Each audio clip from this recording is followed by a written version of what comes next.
My dear friends and professionals, I am Uday Singh Advocate speaking. ನೀವೆಲ್ಲರೂ ಸಹ ನನ್ನ channel ಅನ್ನು ನೋಡ್ತಾ ಇದ್ದೀರಿ ಅಂತ ನಾನು ಅಂದ್ಕೊಂಡಿದ್ದೀನಿ. ಶೇರ್ ಮಾಡಿ, ಲೈಕ್ ಮಾಡಿ, ಕಮೆಂಟ್ ಮಾಡಿ ಮತ್ತು ನನ್ನ ಚಾನೆಲ್ಗೆ ಇನ್ನೂ ಯಾರ್ಯಾರು ಸಬ್ಸ್ಕ್ರೈಬ್ ಆಗಿಲ್ಲ ದಯವಿಟ್ಟು ಸಬ್ಸ್ಕ್ರೈಬ್ ಆಗಬೇಕಂತ ಕೇಳ್ಕೊಳ್ತಾ ಇವತ್ತು ನಾನು ಇನ್ನೊಂದು ವಿಷಯವಂತ ಇಟ್ಕೊಂಡು ನಿಮ್ಮ ಮುಂದೆ ಬಂದಿದ್ದೀನಿ. ನಾನು ಇವತ್ತು ಆಯ್ಕೆ ಮಾಡ್ಕೊಂಡಿರ್ತಕ್ಕಂಥ ವಿಷಯ ಅಂತಂದ್ರೆ ಪ್ಲೇಂಟ್ ರಿಟರ್ನಿಗೂ ಮತ್ತು ರಿಜೆಕ್ಷನ್ ಪ್ಲೇಂಟಿಗೂ ಇರ್ತಕ್ಕಂಥ ವ್ಯತ್ಯಾಸ ಏನಿದೆ, differences between the return the plaint and rejection of the plaint.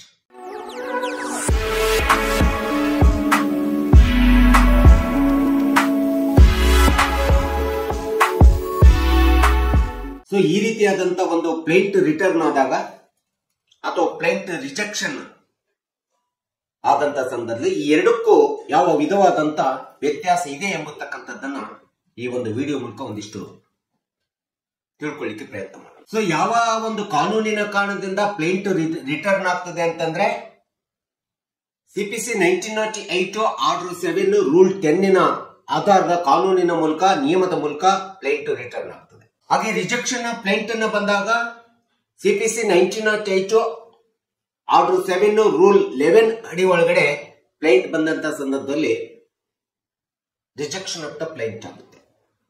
It is N legal provision ಅಂತ ಹೇಳ್ತೀವಿ ಅಥವಾ ಲೀಗಲ್ ಆಸ್ಪೆಕ್ಟ್ ಒಂದು ರಿಟರ್ನ್ ಆಫ್ ಪ್ಲೇಂಟಿಗೂ ಮತ್ತು ರಿಜೆಕ್ಷನ್ ಆಫ್ ಪ್ಲೇಂಟಿಗೆ ಇರ್ತಕ್ಕಂಥ ಒಂದು ವ್ಯತ್ಯಾಸ. ಇನ್ನ ಯಾವ ಕಾರಣದಿಂದ ಪ್ಲೇಂಟ್ ಅನ್ನ ರಿಟರ್ನ್ ಮಾಡಲಾಗ್ತದೆ ಮತ್ತು ಯಾವ ಕಾರಣದಿಂದ ಪ್ಲೇಂಟ್ ಅನ್ನ ರಿಜೆಕ್ಷನ್ ಮಾಡಲಾಗ್ತದೆ ಅಂತೇಳಿ ಬಂದ್ರೆ ಸಿಪಿಸಿ 1908 ಒಳಗಡೆ ಪ್ಲೇಂಟ್ ರಿಟರ್ನ್ ಆಗ್ಲಿಕ್ಕೆ ಹಲವಾರು ಕಾರಣಗಳಿದಾವೆ. ಲ್ಯಾಕ್ ಆಫ್ ಜ್ಯೂರಿಸ್ಡಿಕ್ಷನ್ ಇರ್ಬೋದು, ಪೆಕ್ಯುನಿಯರ್ ಜ್ಯೂರಿಸ್ಡಿಕ್ಷನ್ ಇರ್ಬೋದು ಅಥವಾ subject matter of the property ಇರ್ಬೋದು. ಈ ಎಲ್ಲ ಕಾರಣಗಳ ಮೇಲೆ ಪ್ಲೇಂಟ್ ಅನ್ನ ನ್ಯಾಯಾಲಯ ರಿಟರ್ನ್ ಮಾಡ್ತದೆ. ಅದೇ ಪ್ಲೇಂಟ್ ಅನ್ನ ಯಾವಾಗ ರಿಜೆಕ್ಷನ್ ಮಾಡ್ತದೆ ನ್ಯಾಯಾಲಯ ಅಂತಂದ್ರೆ substantial question of the defects of the plaint ಅಂತೇಳಿ ಕಂಡು ಬಂದಾಗ ಅಥವಾ ಪ್ಲೇಂಟ್ ಯಾವುದೇ ಕಾನೂನು ಕಾಯ್ದೆಗಳನ್ನ ಉಲ್ಲಂಘನೆ ಮಾಡಿದಂತ ಸಂದರ್ಭದಲ್ಲಿ ಬಾರ್ ಬೈ ಲಾ ಅಂತ ಹೇಳ್ತೀವಿ, ಬಾರ್ ಬೈ ಪ್ರಾವಿಷನ್ ಅಂತ ಹೇಳ್ತೀವಿ. ಯಾವುದೇ ಒಂದು ಪ್ಲೇಂಟಿನ ಒಳಗಡೆ ದಾವೆ ತುಂಬಾ ದೋಷಪೂರಿತವಾಗಿದೆ ಅಥವಾ ಪ್ಲೇಂಟ್ ತುಂಬಾ ದೋಷಪೂರಿತವಾಗಿದೆ ಮತ್ತು ಕಾನೂನಿನ ಸ್ಪಷ್ಟ ಪ್ರೊಸೀಜರ್ ಎಲ್ಲ ಸ್ಪಷ್ಟ ಉಲ್ಲಂಘನೆ ಆಗಿದೆ ಅಂತ ಹೇಳಿ ಕಂಡು ಬಂದ ಸಂದರ್ಭದಲ್ಲಿ ಆರ್ಡರ್ 7 ರೂಲ್ 11 ಪ್ರಕಾರ ಮಾನ್ಯ ನ್ಯಾಯಾಲಯ ಪ್ಲೇಂಟ್ ಅನ್ನ ರಿಜೆಕ್ಷನ್ ಮಾಡ್ತದೆ. ಇದು ಒಂದು ವ್ಯತ್ಯಾಸವನ್ನ ರಿಟರ್ನ್ ಆಫ್ ಪ್ಲೇಂಟ್ ಮತ್ತು ರಿಜೆಕ್ಷನ್ ಆಫ್ ಪ್ಲೇಂಟ್ ನಲ್ಲಿ ನಾವು ನೋಡ್ತೀವಿ. ಪ್ಲೇಂಟ್ ರಿಟರ್ನ್ ಮಾಡಿದೀವಿ ಅಂತ ಹೇಳ್ಬಿಟ್ಟು ಮಾನ್ಯ ನ್ಯಾಯಾಲಯ ಆದೇಶ ಮಾಡಿದಂತ ಸಂದರ್ಭದಲ್ಲಿ ಅದನ್ನ ಮೆರಿಟ್ ಆಧಾರದ ಮೇಲೆ ಹಾಗೆ ಮುಂದುವರ್ಸ್ಕೊಂಡು ಹೋಗ್ಲಿಕ್ಕೆ ಅದೇ ನ್ಯಾಯಾಲಯದಲ್ಲಿ ಮುಂದುವರ್ಸ್ಕೊಂಡು ಹೋಗ್ಲಿಕ್ಕೆ ಬರೋದಿಲ್ಲ. ಯಾಕೆಂದ್ರೆ ನ್ಯಾಯಾಂಗದ ಕಾರ್ಯವ್ಯಾಪ್ತಿಯ ಕ್ಷೇತ್ರಕ್ಕೆ ಒಳಗಡೆ ಆ ಒಂದು ಪ್ಲೇಂಟ್ ಬಂದಿರೋದಿಲ್ಲ. ಅದಕ್ಕೋಸ್ಕರ ಮೆರಿಟ್ ಮೇಲೆ ಅದನ್ನು ಮುಂದುವರ್ಸ್ಕೊಂಡು ಹೋಗ್ಲಿಕ್ಕೆ ಆಗೋದಿಲ್ಲ, ಬೇರೆ ಕೋರ್ಟ್ ನಲ್ಲಿ ಹಾಕ್ಬೇಕಾಗತ್ತೆ. ಇದು ಒಂದು ಆದೇಶದ ಅನ್ವಯವನ್ನು ನಾವು ರಿಟರ್ನ್ ಆಫ್ ಪ್ಲೇಂಟ್ ನಲ್ಲಿ ನೋಡ್ತೀವಿ. ಆದ್ರೆ ರಿಜೆಕ್ಷನ್ ಆಫ್ ಪ್ಲೇಂಟ್ ಅಂತಂದ್ರೆ ಯಾವಾಗ ಒಂದು ದಾವೆ ಒಳಗಡೆ ಪ್ಲೇಂಟಿನಲ್ಲಿ ತುಂಬಾ ದೋಷ ಇದೆ, ಅದು ಸಬ್ಸ್ಟಾನ್ಷಿಯಲ್ ಕ್ವಶನ್ ಗೆ ಅರೈಸ್ ಆಗ್ತದೆ ಅಥವಾ ತುಂಬಾ ಅನ್ಕ್ಯೂರಬಲ್ ಇದೆ, ಡಿಫೆಕ್ಟ್ ನಿಂದ ಕೂಡಿದೆ, ಆ ಡಿಫೆಕ್ಟ್ ಅನ್ನು ಕ್ಯೂರ್ ಮಾಡ್ಲಿಕ್ಕೆ ಆಗುದಿಲ್ಲ ಅಂತ ಸಂದರ್ಭದೊಳಗಡೆ ಮಾನ್ಯ ನ್ಯಾಯಾಲಯಕ್ಕೆ ಬೇರೆ ದಾರಿ ಇರುವುದಿಲ್ಲ. ರಿಜೆಕ್ಷನ್ ಆಫ್ ದ ಪ್ಲೇಂಟ್ ಮಾಡ್ತದೆ ಅಥವಾ ಡಿಸ್ಮಿಸಲ್ ಆಫ್ ದ ಸೂಟ್ ಮಾಡ್ತದೆ.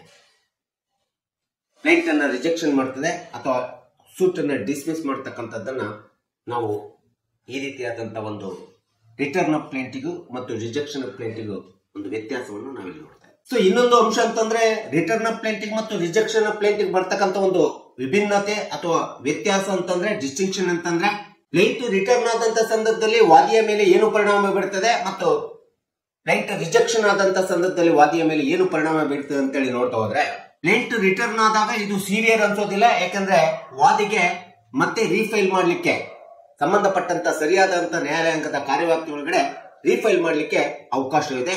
ಇದು ಪ್ಲೇಂಟ್ ರಿಟರ್ನ್ ಅಷ್ಟು ಸಿವಿಯರ್ ಅನ್ಸೋದಿಲ್ಲ. ಆದ್ರೆ ರಿಜೆಕ್ಷನ್ ಆಫ್ ದ ಪ್ಲೇಂಟ್ ಏನಿದೆ ಇದು ವಾದಿ ಮೇಲೆ ತುಂಬಾ ಸಿವಿಯರ್ ಪರಿಣಾಮ ಬೀರ್ತದೆ, ತುಂಬಾ ಕ್ಲಿಷ್ಟ ಪರಿಣಾಮವನ್ನು ಬೀರ್ತದೆ. ಯಾಕಂದ್ರೆ ಪ್ಲೇಂಟಿನ ಡಿಫೆಕ್ಟ್ಸ್ ಅನ್ನ ಸರಿಪಡಿಸಿಕೊಳ್ಳಿಕ್ಕೆ ಮಾನ್ಯ ನ್ಯಾಯಾಲಯ ಕಾಲಾವಕಾಶ ಕೊಡ್ತದೆ. ಆ ಕಾಲಾವಕಾಶ ಕೊಟ್ಟಂತ ಕಾಲಾವಕಾಶದೊಳಗಡೆ ಒಂದು ವೇಳೆ ವಾದಿ ತನ್ನ ಪ್ಲೇಂಟಿನಲ್ಲಿರ್ತಕ್ಕಂಥ ದೋಷವನ್ನ ಅಥವಾ ಡಿಫೆಕ್ಟ್ಸ್ ಅನ್ನ ಸರಿ ಮಾಡ್ಕೊಳ್ಳಿಲ್ಲ ಅಂತಂದ್ರೆ ರಿಜೆಕ್ಷನ್ ಆಫ್ ಪ್ಲೇಂಟ್ ಆಗುತ್ತೆ. ಅಥವಾ ಒಂದು ವೇಳೆ ದೋಷನ ಸರಿಪಡಿಸಿಕೊಂಡಂತ ಸಂದರ್ಭದಲ್ಲಿ ಫ್ರೆಶ್ ಶೂಟ್ ಫೈಲ್ ಮಾಡಲಿಕ್ಕೆ ಅವಕಾಶ ಮಾಡಿಕೊಡ್ತದೆ. ಸೊ ಈ ರೀತಿಯಾದಂತಹ ಒಂದು ಪರಿಣಾಮವನ್ನ return of plaint on rejection of plaint ನಲ್ಲಿ ನಾವು ನೋಡ್ತಿದ್ದೀವಿ. ಸಿಪಿಸಿ 1908 ಆರ್ಡರ್ 7 ರೂಲ್ 10 and 11 ಒಳಗೆ ನಾವು ಕಾಣ್ತಾ ಇದ್ದೀವಿ. ಸೊ ಪ್ಲೇಂಟ್ ರಿಟರ್ನ್ ಆಯ್ತು ಅಂತಂದ್ರೆ It is appealable under the order 43 under the CPC 1998 order 43 rule clause small a ಪ್ರಕಾರ ಪ್ಲೇಂಟ್ ರಿಟರ್ನ್ ಆದ್ರೆ ಇದು ಅಪೀಲೇಬಲ್ ಅವಕಾಶ ಇದೆ, ಮೇಲ್ಮನವಿಗೆ ಹೋಗ್ಲಿಕ್ಕೆ ಅವಕಾಶ ಇದೆ. ಅದೇ ತರ ರಿಜೆಕ್ಷನ್ ಆಫ್ ಪ್ಲೇಂಟ್ ಆಯ್ತು ಅಂತಂದ್ರೆ ಈ ರಿಜೆಕ್ಷನ್ ಆಫ್ ಪ್ಲೇಂಟ್ ಕೂಡ ಅಪೀಲೇಬಲ್ ಆಗ್ತದೆ. ಅಂಡರ್ ದ ಸಿಪಿಸಿ ಸೆಕ್ಷನ್ 96 ಪ್ರಕಾರ ಪ್ಲೇಂಟ್ ರಿಜೆಕ್ಟ್ ಆದಂತ ಸಂದರ್ಭದಲ್ಲಿ ರಿಜೆಕ್ಟ್ ಆದಂತ ಸಂದರ್ಭದಲ್ಲಿ ವಾದಿ ಅದನ್ನ ಮೇಲ್ನ್ಯಾಯಾಲಯದಲ್ಲಿ ಮನವಿಯನ್ನು ಹಾಕೊಂಡ್ಬಿಟ್ಟು ಅದನ್ನ ಚಾಲೆಂಜ್ ಮಾಡಬಹುದು, ಅಥವಾ ರಿಟ್ ಮೂಲಕ ಹೈಕೋರ್ಟ್ ನಲ್ಲಿ ಚಾಲೆಂಜ್ ಮಾಡ್ಲಿಕ್ಕೆ ಬರ್ತದೆ ರಿಜೆಕ್ಷನ್ ಆಫ್ ಪ್ಲೇಂಟ್ ಆದಾಗ. ಸೊ ಈ ರೀತಿಯಾದಂತ ಒಂದು ಎರಡು ರಿಟರ್ನ್ ಆಫ್ ಪ್ಲೇಂಟ್ ಇರ್ಬೋದು, ರಿಜೆಕ್ಷನ್ ಆಫ್ ಪ್ಲೇಂಟ್ ಇರ್ಬೋದು, ಈ ಎರಡು ವಿಷಯಗಳು ಅಥವಾ ಅಂಶಗಳು ಅಪೀಲೇಬಲ್ ಆಗಿರ್ತಕ್ಕಂಥದ್ದನ್ನ ನಾವು ನೋಡ್ತೀವಿ. ಮೇಲ್ಮನವಿಯ ಮೂಲಕ ಕೇಳ್ಕೊಳ್ಳುವಂತ ಅವಕಾಶ ಈ ಎರಡಕ್ಕೂ ಇದೆ, ಎರಡು ಕಾನ್ಸೆಪ್ಟ್ ಇದೆ. ರಿಟರ್ನ್ ಆಫ್ ಪ್ಲೇಂಟ್ ಇದೆ, ರಿಜೆಕ್ಷನ್ ಆಫ್ ಪ್ಲೇಂಟ್ ಇದೆ. ಅಂಡರ್ ಆರ್ಡರ್ 7 ರೂಲ್ 10 ಇರ್ಬೋದು, ಅಂಡರ್ ಆರ್ಡರ್ 7 ರೂಲ್ 11 ಇರ್ಬೋದು. ಪ್ಲೇಂಟ್ ರಿಟರ್ನ್ ಯಾವಾಗ ಆಗುತ್ತೆ ಅಂತಂದ್ರೆ ಯಾವಾಗ ವಾದಿ ತನ್ನ ದಾವೆಯನ್ನ ಅಥವಾ ಪ್ಲೇಂಟ್ ಅನ್ನ ರಾಂಗ್ ಕೋರ್ಟ್ ನಲ್ಲಿ, ತಪ್ಪು ನ್ಯಾಯಾಲಯದಲ್ಲಿ ಪ್ಲೇಂಟ್ ಅನ್ನ ಪ್ರೆಸೆಂಟ್ ಮಾಡಿರ್ತಾರೆ, ಆಗ ಸಂದರ್ಭದಲ್ಲಿ ಈ ಒಂದು ಪ್ಲೇಂಟ್ ರಿಟರ್ನ್ ಆಗ್ಲಿಕ್ಕೆ ಅವಕಾಶ ಮಾಡಿಕೊಟ್ಟಂತಾಗ್ತದೆ. ಅದೇ ತರ ಪ್ಲೇಂಟ್ ರಿಜೆಕ್ಷನ್ ಆಗ್ಲಿಕ್ಕೆ ಯಾವಾಗ fundamental procedures of the court ನ ವೈಲೇಟ್ ಮಾಡ್ತಾ ಇರ್ತದೆ ನಮ್ಮ ಪ್ಲೇಂಟ್, ವಾದಿಯ ಒಂದು ದಾವೆಯ ಪ್ಲೇಂಟ್ ಇರ್ಬೋದು, ಅಥವಾ ಫೆರೋಲಿಯಸ್ ಫಾಲ್ಸ್ ಇರ್ಬೋದು, ಫ್ರಾಡುಲೆಂಟ್ ಇರ್ಬೋದು, ಅಥವಾ insufficient of the fact of materials documents ಕೊಡದೇ ಇರ್ತಕ್ಕಂಥದ್ದು ಇರ್ಬೋದು. ಈ ಎಲ್ಲ ಕಾರಣಗಳಿಂದ ಪ್ಲೇಂಟ್ ರಿಜೆಕ್ಷನ್ ಆಗತಕ್ಕಂಥದ್ದನ್ನು ನಾವು ನೋಡ್ತೀವಿ ಅಂಡರ್ ಆರ್ಡರ್ 7 ರೂಲ್ 11 ಪ್ರಕಾರ.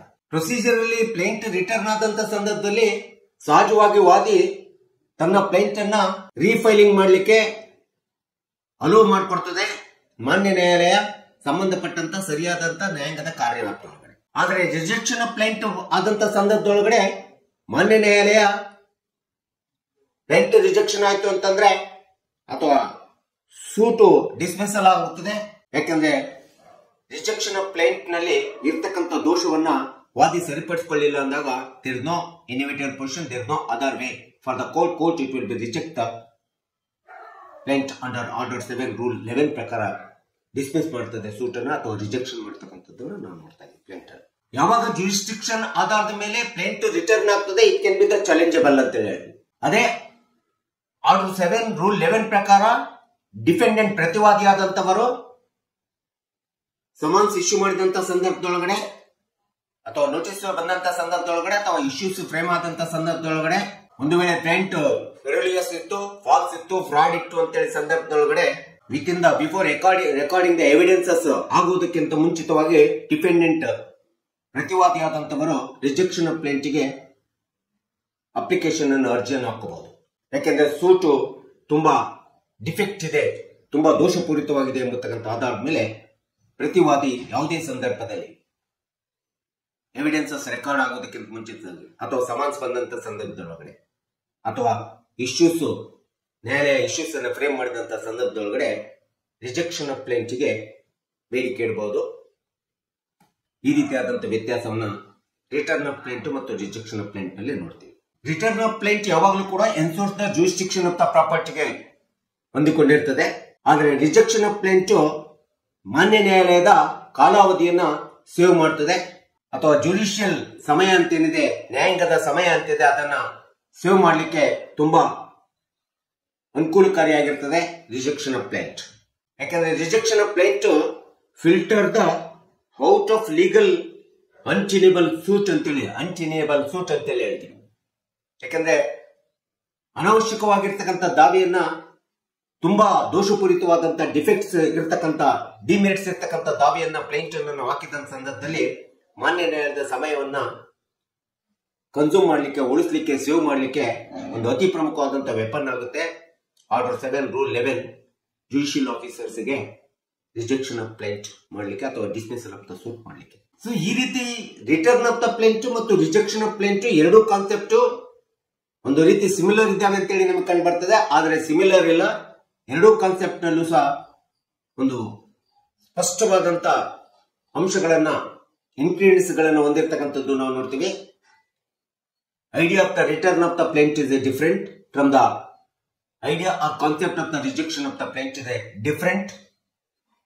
ಪ್ರತಿಯೊಂದು ರಿಟರ್ನ್ ಆಫ್ ಪ್ಲೇಂಟ್ ಇರ್ಬೋದು ಅಥವಾ ರಿಜೆಕ್ಷನ್ ಆಫ್ ಪ್ಲೇಂಟ್ ಇರ್ಬೋದು. ಅಂಡರ್ ಸಿಪಿಸಿ 1908 ಆರ್ಡರ್ 7 ರೂಲ್ 10 ಮತ್ತು ಆರ್ಡರ್ 7 ರೂಲ್ 11 ಪ್ರಕಾರ ಈ ಎರಡು ವಿಚಾರಗಳು, ಅಂಶಗಳು, ಪರಿಕಲ್ಪನೆಗಳು ಬೇರೆ ಬೇರೆ ಇದ್ದಾವೆ ಎಂಬತಕ್ಕಂಥದ್ದನ್ನ ಈ ಎಲ್ಲ ಅಂಶಗಳ ಮೇಲೆ ನಮಗೆ ಕಂಡು ಬರ್ತಾ ಇದೆ. ಹೀಗೆ return of plaint and rejection of plaint is having its own distinction, differentiation, ವ್ಯತ್ಯಾಸವನ್ನ ಹೊಂದಿದ್ದಾವೆ ಎಂಬತಕ್ಕಂಥದ್ದನ್ನ ಈ ಒಂದು ಕಕ್ಷಿದಾರರಿಗೆ, ಸಾರ್ವಜನಿಕರಿಗೆ ಎಲ್ಲರಿಗೂ ಗೊತ್ತಾಗಲಿ ಎಂಬತಕ್ಕಂಥ ಹಿನ್ನೆಲೆಯನ್ನು ಇಟ್ಕೊಂಡು ಈ ವಿಡಿಯೋನು ನಾನು ನಿಮ್ಮ ಮುಂದೆ ಸಂಕ್ಷಿಪ್ತವಾಗಿ ಹೇಳಿರ್ತೀನಿ. ದಯವಿಟ್ಟು ನನ್ನ ವಿಡಿಯೋ ಇಷ್ಟ ಆಗಿದ್ರೆ ಶೇರ್ ಮಾಡಿ, ಲೈಕ್ ಮಾಡಿ, ಕಮೆಂಟ್ ಮಾಡಿ ಮತ್ತು ನನ್ನ ಚಾನಲ್ಗೆ ಸಬ್ಸ್ಕ್ರೈಬ್ ಆಗೋದನ್ನ ಮರಿಬೇಡಿ ಅಂತ ಹೇಳ್ತಾ ಇವತ್ತಿನ ವಿಷಯಕ್ಕೆ ವಿರಾಮವನ್ನು ಹೇಳ್ತೀನಿ. ಇನ್ನೊಂದು ವಿಷಯವನ್ನು ತೆಗೆದುಕೊಂಡು ನಿಮ್ಮ ಮುಂದೆ ಬರ್ತೀನಿ. ಜೈ ಹಿಂದ್, ಜೈ ಕರ್ನಾಟಕ.